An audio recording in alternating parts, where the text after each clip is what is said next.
శృంగార వైరస్ 16వ భాగం.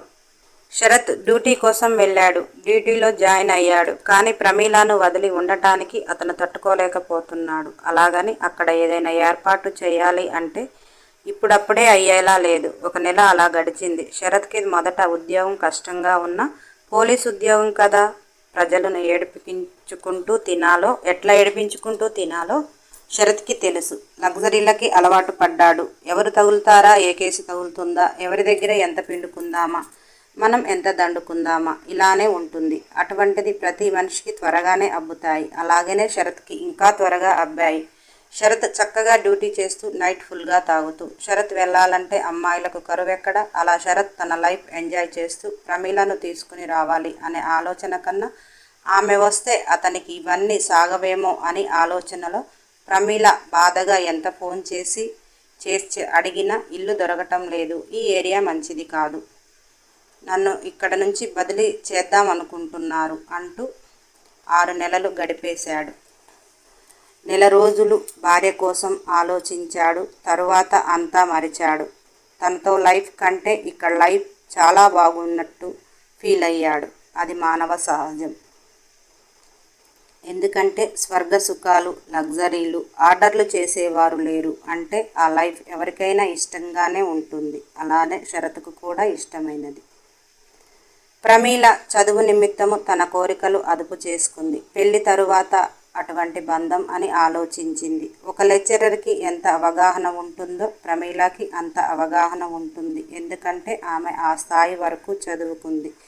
ప్రమీల అన్ని తన కంట్రోల్లో పెట్టుకోగలుగుతుంది. కానీ పెళ్ళైంది భర్తతో తీయని బంధం. అది కావాలని ఏ ఆడపిల్లకైనా ఉంటుంది. అలాగే ప్రమీలకు కూడా ఉంది. భర్త చెంతన ఉండాలి. పెళ్ళైన కొత్తలో భార్యాభర్తల బంధం తీపిగానే ఉంటుంది అంటారు అందరూ. అంత మాత్రం అవగాహన లేనిది కాదు కదా ప్రమీల. కానీ శరత్ తనను అశ్రద్ధ చేస్తున్నాడు అనుకోవటం లేదు. విధి నిర్వహణలో వీలు కావటం లేదు అని ఆలోచిస్తుంది. కానీ తన కోరికలను ఎలా బయట పెట్టాలో తెలియటం లేదు. ఫోన్ చేసినప్పుడు ప్రమీలను ముందుగానే గ్రహించి శరత్ తానే విరహంలో ఉన్నట్టు మాట్లాడుతుంటే ప్రమీల ఇక తన మనసులో మాట చెప్పలేక సతమతమైపోతుంది. అలా ఉన్న సందర్భంలో శరత్ తల్లి మరణించటం జరిగింది. శరత్ మనస్తత్వం ప్రకారం తప్పించే భార్య తన కోసం ఎదురు చూస్తుంది అని తెలిసి కూడా అంత నెగ్లెన్సీగా ఉన్నాడు. తల్లి మరణిస్తే అతనికేమి పెద్ద బాధ ఏమీ లేదు.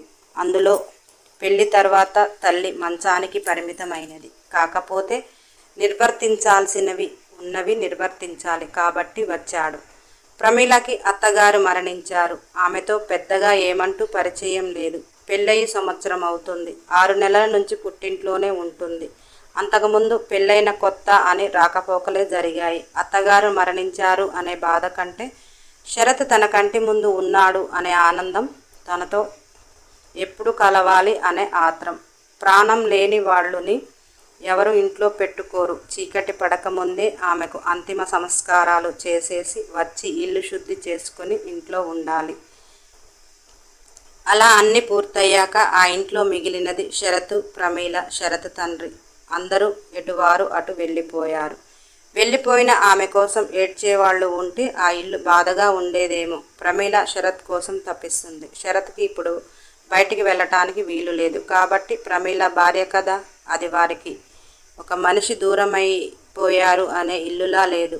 వెళ్ళిపోయిన వారి కోసం చేసే కార్యక్రమాలు ఉన్న పగలు నిర్వర్తించటం, రాత్రి అనేది ఒకటి ఉంటుంది కదా. అందులో శరత్, ప్రమీలాలు వీళ్ళేమి పరాయి వాళ్ళు కాదు, భార్యాభర్తలే. ఒక గదిలోనే పడుకునేవారు. ఎవరు తప్పు పట్టేది కాదు. విరహాల పొదరింట్లో సరసాల సరిగమలు చేస్తూ వారి దాహాన్ని వీలైనంత వరకు అక్కడ ఉన్న సందర్భాన్ని బట్టి తీర్చుకుంటున్నారు. భార్య పోయింది అన్న బాధ శరత్ తండ్రికి కూడా లేదు. ఎందుకంటే వయసైపోయింది, వంటి మీద 100 జబ్బులు. ఏదో రోజు ఒకరోజు అందరూ వెళ్ళిపోవాల్సింది అన్న ఆలోచన ఒకటి. భార్య లేదు అంటే భార్య లోటు తీర్చటానికి ఎవరైనా ఉన్నారు అని అతని మనసుకు అనిపిస్తే పోయిన భార్య గురించి అంతలా బాధపడేవారు ఎవరు లేరు. అలా ఆ కుటుంబంలో ఒక మనిషి వాళ్లకు లేదు అన్నా కానీ తప్పించేవారు లేకుండా ఈ వైరస్ తెచ్చిపెట్టిన వేడి అక్కడ రాజ్యమేలింది. కన్నతల్లి లేదు అని బాధ శరత్కి లేదు. నన్ను కట్టుకొని నాతో ఇంత జీవితాన్ని కష్టాల్లో సుఖాల్లో ఉన్నది. అయ్యో తను ఇక లేదు అనే బాధ శరత్ కన్న తండ్రికి కూడా లేదు. అలా ఆమె కోసం బాధపడేవారు లేకపోయినా కానీ సొసైటీ కోసం గ్రాండ్గా కర్మకాండలు చేశారు. తర్వాత శరత్ తన డ్యూటీలో జాయిన్ కావాల్సి నాకు 2 నెలల్లో వేరే చోటికి ట్రాన్స్ఫర్ చేసేలా ఉన్నారు. చెయ్యకపోతే అక్కడే అన్ని సెట్ చేస్తా ప్రమీ, ప్లీజ్ ఒక 2 నెలలు ఓపిక పట్టు. నీకు ఒక్కదానికేనా బాధ, నాకు లేదా? నిన్ను వదిలి ఉండటం, ఆ హోటల్లో ఫుడ్ తినటం నాకెంత కష్టంగా ఉంటుందో తెలుసా? ఒక్క 2 నెలలు అయినా ఇప్పుడు అమ్మ కూడా లేదు. నాన్నకు 4 రోజులు తోడుగా ఉండు. ఇప్పుడు ఇంట్లో ఉన్న సామాన్లు మొత్తం నాన్నకి అవసరం లేదు. మనం ఇందులో కొన్ని తీసుకుని వెళ్ళవచ్చు. మనకు అక్కడ ఖర్చు తక్కువగా ఉంటుంది. మనం ఇంటి నిమిత్తం ఏమైనా సామాను మీ తల్లిదండ్రులను అడగటానికి కూడా బాగోదు. మీ అమ్మా నాన్న కూడా మనకు పెట్టవలసినవన్నీ పెట్టారు. నా ఉద్యోగం కోసం చాలా ఖర్చు పెట్టారు. అర్థం చేసుకో ప్రమీ అని లాలనగా చెప్పి తన డ్యూటీ కోసం తను వెళ్ళిపోయాడు. ప్రమీల కూడా అర్థం చేసుకుంది. తను అయినా భార్యను వదిలిపెట్టి ఎందుకు ఉంటాడులే, ఇప్పుడు తను ఉండే ఏరియా మంచిది కాదు అంటున్నాడు. అప్పుడప్పుడు తన కోసం వచ్చిపోతూనే ఉన్నాడు కదా.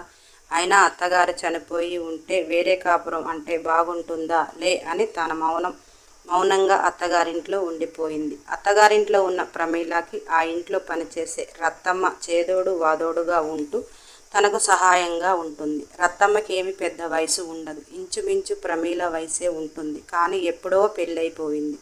భర్త అయితే లేడు. కారణం ఏమిటి అనేది ప్రమీలకు తెలియదు. అత్తగారికి బాగోలేదు అని ఇంట్లో పని చేయటానికి, వంట చేయటానికి రత్తమ్మకు సరిపడా డబ్బులు ఇస్తూ వాళ్ళ ఇంట్లోనే ఉంచుకుంటున్నారు అత్తామామలు.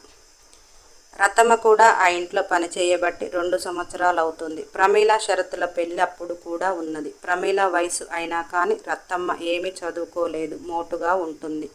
ఒక మగపిల్లగాడు అని, వాడికి 10 సంవత్సరాలు పైనే ఉంటాయని, ఏదో హాస్టల్లో వేశానని రత్తమ్మ ప్రమీలకు కూడా చెప్పింది. ఆమెకి ఏ బాధ్యతలు లేక ఇక్కడే పని చేసుకుని ఇక్కడే తిని రాత్రికి తన ఇంటి దగ్గర పడుకుంటుంది అని ప్రమీల అనుకుంటుంది.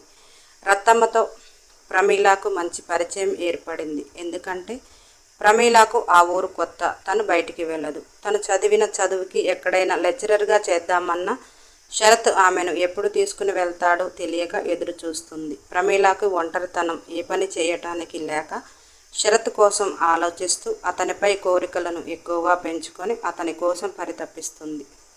తరువాయి భాగం కోసం సబ్స్క్రైబ్ చేయండి.